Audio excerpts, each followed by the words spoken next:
on? Hey everyone, Tina McGlynn with another episode of Life in Stories. And today I'm so excited because I have another local author, BonSue Brandvik. She is from the Clearwater Bel Air area, and I just told her I know that area because William Dean is my second husband. Not really, but I've been in his shop a lot. And like I mentioned, local author, and I want to know, BonSue, what are you writing? What have you written? And what is going on in your world? All right, well, I'm going to start by saying I started off, I've been in this area since the early 1970s. Wow, you're native. Yeah, I say I've got sand in both my shoes, right? So I've been here for a long time, and I spent the majority of that career in the field of human resources.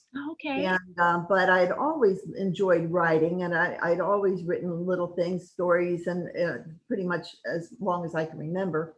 But hadn't gotten to do a lot of it because obviously when you're working full time, that's what you're doing. Yeah. So what I wind up doing is I wound up retiring from my job as director of human resources for a civil engineering firm and started to write. And I planned to write children's books, and I wrote a couple children's books. Okay. It went well.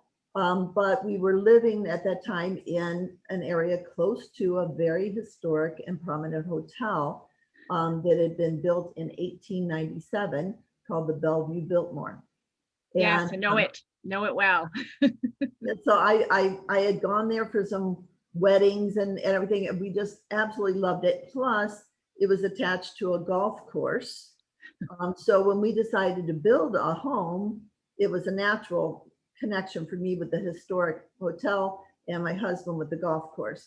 So we built our home in Bel Air, which is, there's a lot of Bel Airs in the United States. This one's Lleair, all one That's word. right. Yes, I forget about that. Yeah, when people start looking, trying to find the Bellevue Biltmore and in Bel Air, it's like they said, we can't find it. Is it in North Carolina? Where? But this was in Florida. So we built our home, and we were very happy. They tried to. It is on the highest coastal bluff. The hotel is on the highest coastal bluff in all of Florida, so it is very valuable property. And developers have been wanting to tear down the Bellevue Biltmore for decades and decades. So, and they had failed, but in around 2003, a developer was really giving it his all, and the town finally said, because there's restrictions on, well, I can do whatever I want with my property. So they put in a historic preservation ordinance that was designed to protect the hotel from ever being demolished, so long as more than 50% of it was salvageable. Got you. And so then that developer went away, and they found somebody to buy the hotel, and he had decided to close it for a complete renovation, top to bottom, and really, get rid of any of the issues. But it was really time because so many people had owned it and let it get run down since, around World War II. After that, it was, getting less and less renovations done to it. Kind of like the Don Cesar was for a little bit there. Exactly. Yeah, because like the Don Cesar, the Bellevue Biltmore served the military during World War II. It was used to house several thousand soldiers who were training to be pilots at what was then MacDill Airfield and Drew Airfield. Yeah. Now Drew Airfield, of course, is the Tampa International Airport, and MacDill is the MacDill Air Force Base. Yeah. But at the time, they were airfields used to train pilots during the war. And it was strategic because it was right here on the bluff where you could oversee the water.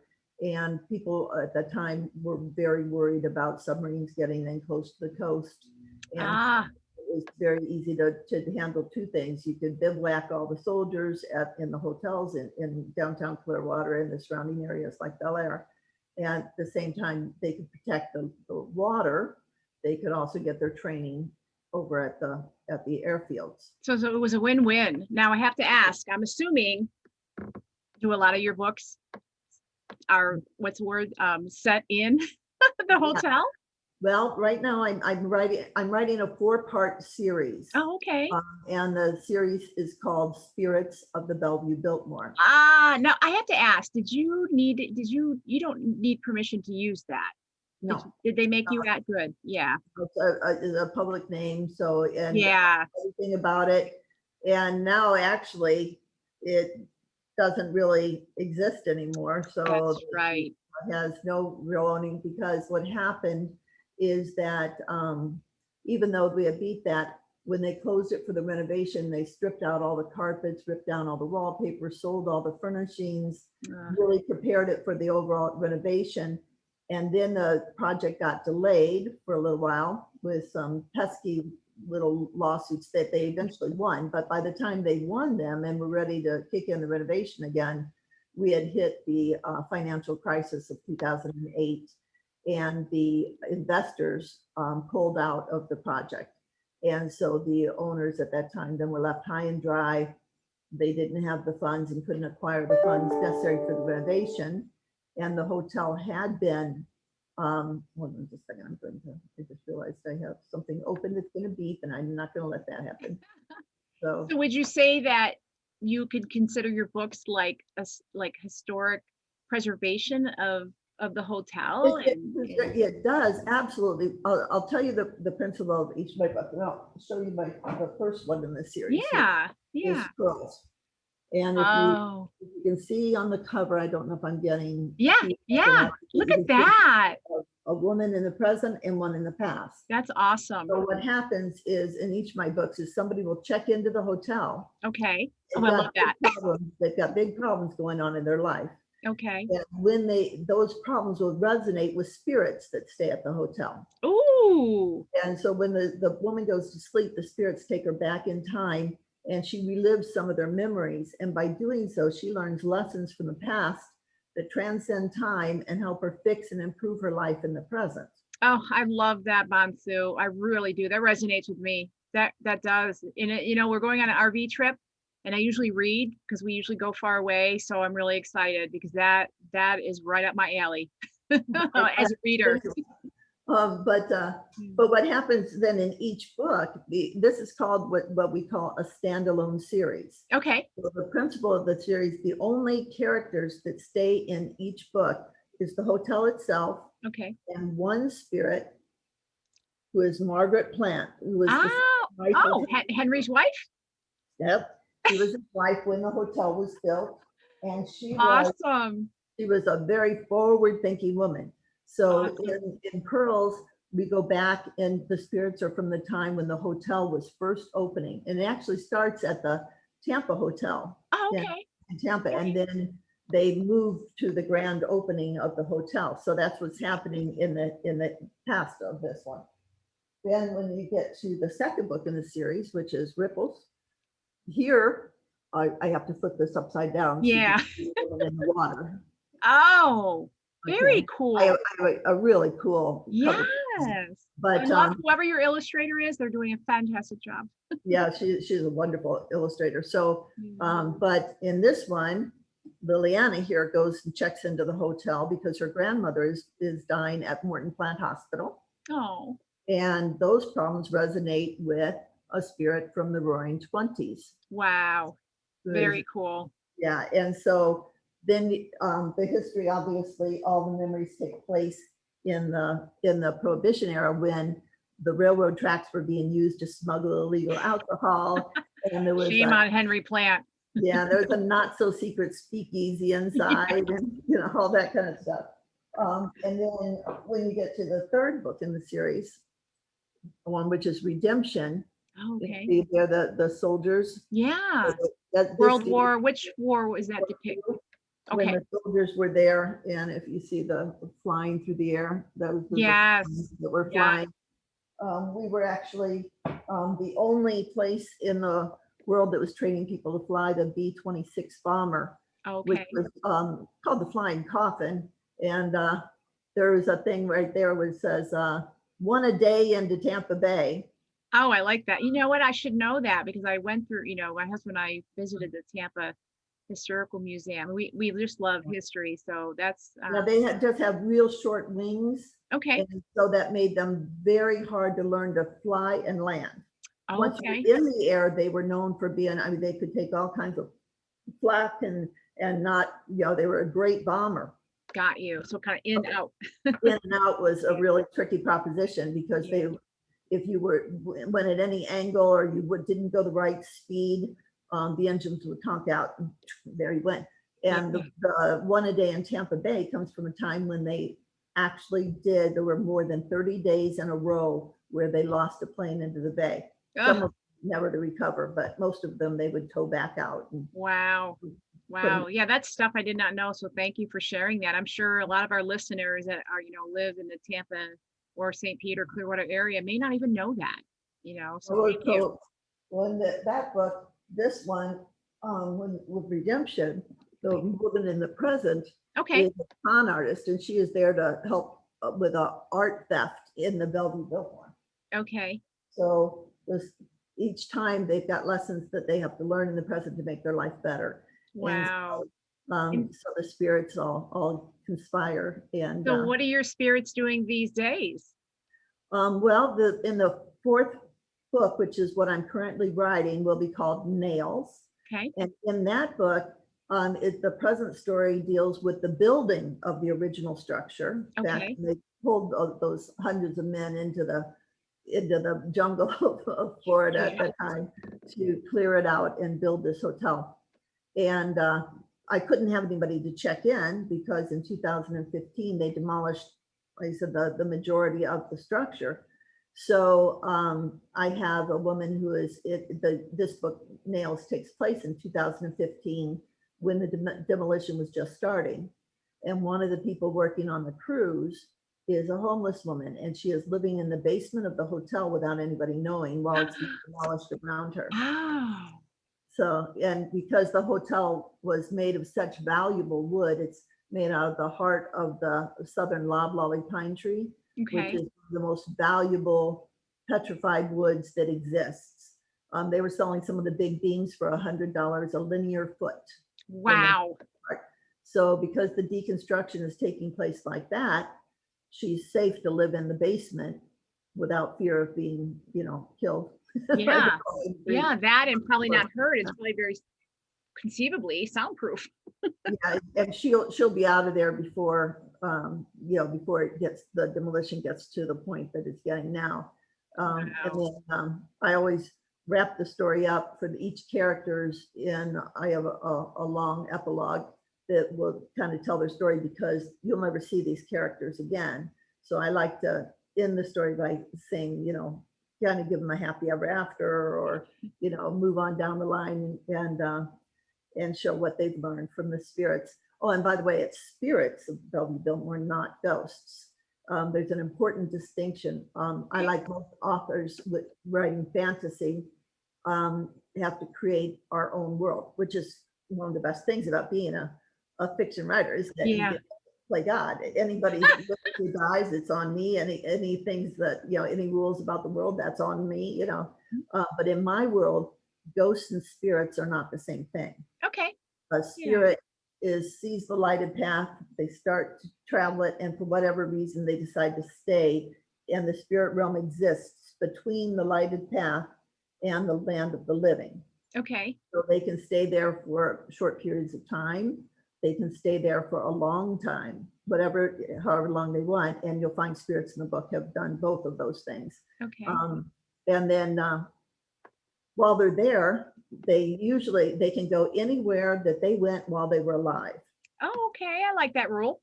Yeah, and so that way the hotel, being that it's been there since 1897, is one of the favorite places because it's been there for all the spirits and they can go Sure. and they see it pretty much how it was when they were there. Yeah. Okay, that makes sense. And how would you in your books define a ghost then? A ghost is a fragment of the spirit. Okay. As a spirit is starting to travel the lighted path, a portion of it is afraid of judgment and it breaks off from the spirit while the rest of the spirit goes through. So an Okay. incomplete spirit passes through and an incomplete spirit remains in the realm. And that's what I use to describe all the specters and the scary things, because they don't have all their memories. They Okay. don't have the personalities. They're tied pretty much to the location, you know, or of either something that was very precious to them or where they died. Okay. And all they know is, like, for instance, one of the ones I do have a ghost in a couple of my books, and one is he was hiding treasure, stolen treasure, under the floorboards in his room at the hotel. So he only wants to protect that. And so Okay. when people like you and me encounter that spirit of all of a sudden feeling very scared and everything like that, that's what you're encountering, Okay. as opposed to that feeling that, gosh, somebody's here, but I don't feel scared. Yes. Yeah. Comforting. Yes. That makes sense. I always think that my grandmother marries with me when I'm Right. in bad situations. I always call her my guardian angel. And then, Yeah. yeah, ghost would And be there's no fear with that. You know, right. The and ghost would scare me in a way, or I'd feel uncomfortable. Maybe not scare, yeah, but you feel, yeah, I totally, to me, that I get that, you know, because you know, follow the paranormal and metaphysical movement. So I do get that. And so well, I had John, started off my books just with the idea that I was going to be, you know, writing nice stories that are set at the Bellevue Biltmore, you know, because I had no idea it was going to be demolished or anything like that. yeah, And when that became what was going to happen, um, then I changed my pivoted, okay, and I wanted to save the history of the hotel. So yeah, saved some of the main areas of the history of the hotel, when it's built, when it first opened, during Prohibition, during the World War II, and the demolition will all be saved in my books. So I started doing a lot of historic research to make sure that people don't know when they cross a line between, I say I write in the gray areas, okay, but where there's fiction, where there's history written, I yeah, don't conflict with it. okay, Utilize that history in my book.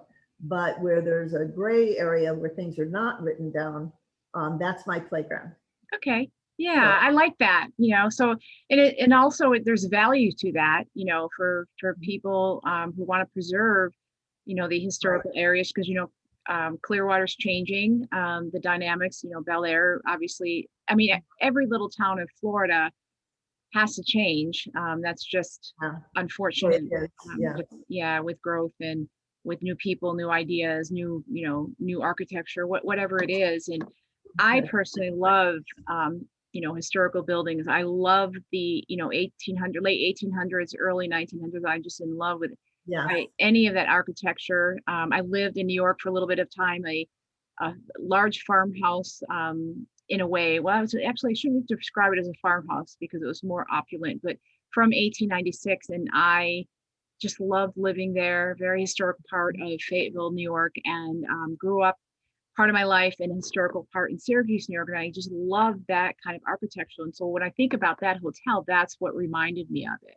And mhm. that's why it was just a trip to the chocolate store and I'm like, oh, what's all this about? You know, Well, um, I have the double benefit of half of the story takes place in the recent past. oh yeah. So Yeah. those characters are having, you know, they're half of the story. So, you know, when she's falling asleep, you know, you're going back into the past. And then when she wakes up, she's back in this situation that she has to deal with.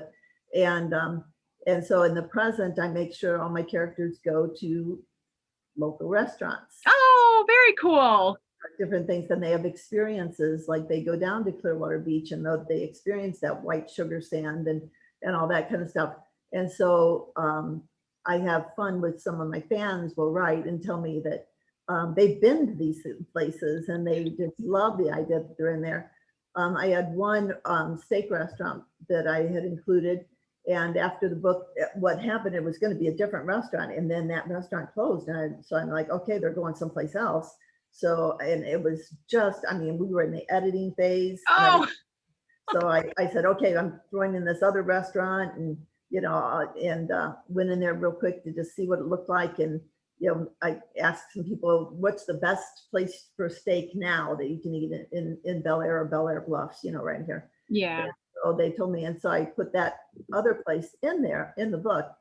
After it was published, then I marked the section. I mean, it's just they have a meal there, and you know, I described the ambiance a little bit, but that's about it.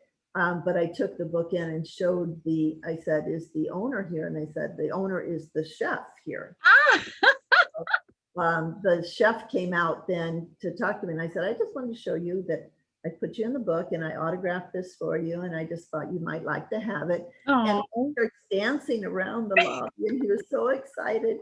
And, he actually wound up giving the gift certificates for the restaurant, so my husband and I could go and eat at his restaurant. So and then the other ones are Frenchies on the Beach. In each one of my books, you will go to one of the Frenchies.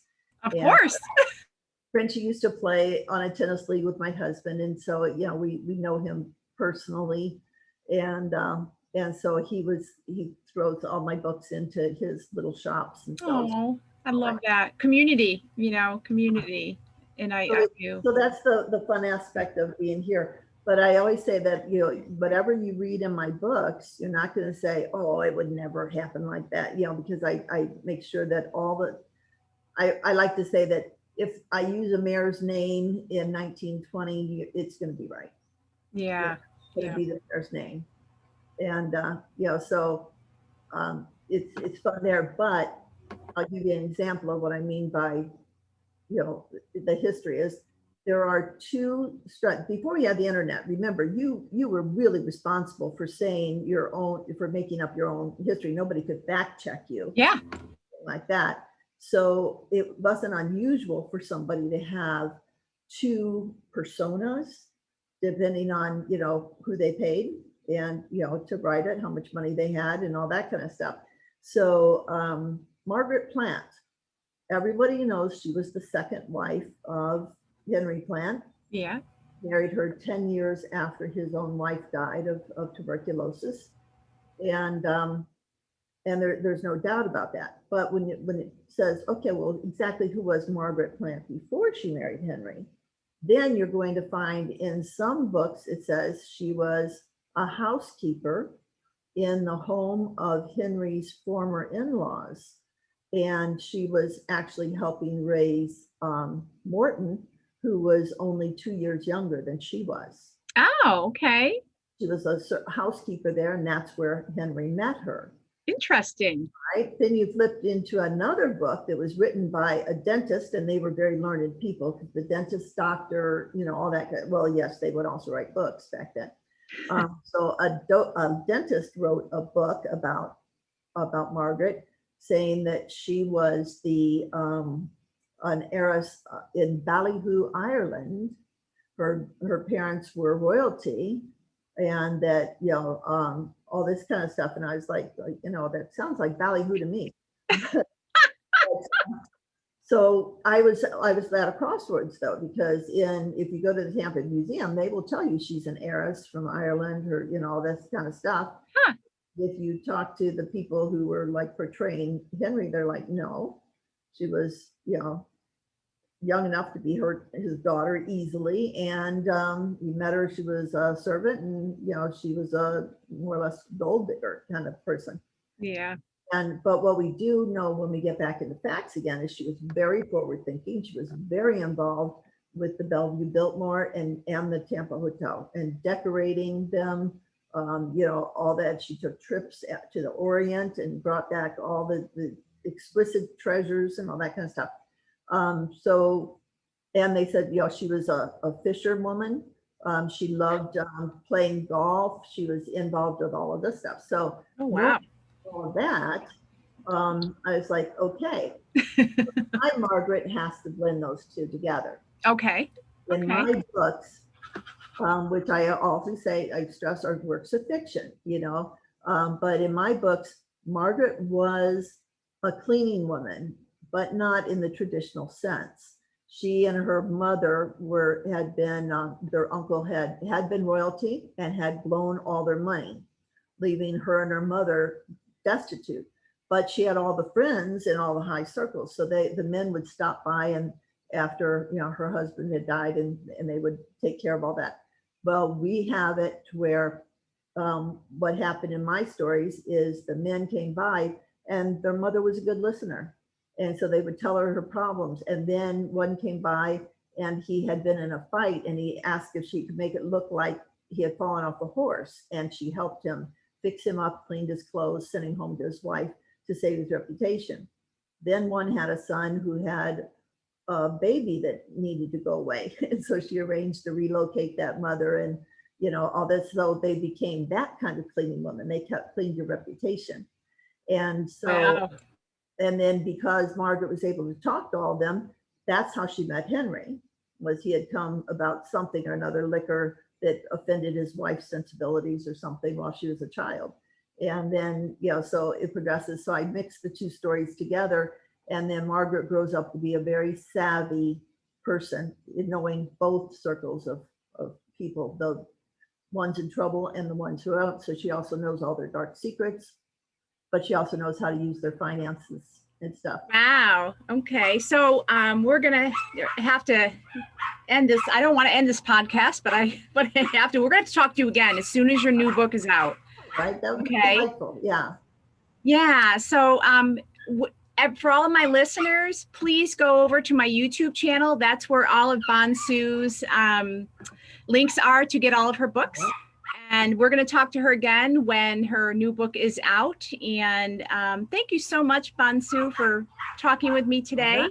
And we're going to talk to you again when that new book comes out. And thank you, everyone. This has been an edition of Life in Stories. I'm Tina McGlynn with BonSue Brandvik. Look for her books because I cannot wait to buy them myself. And we'll see you.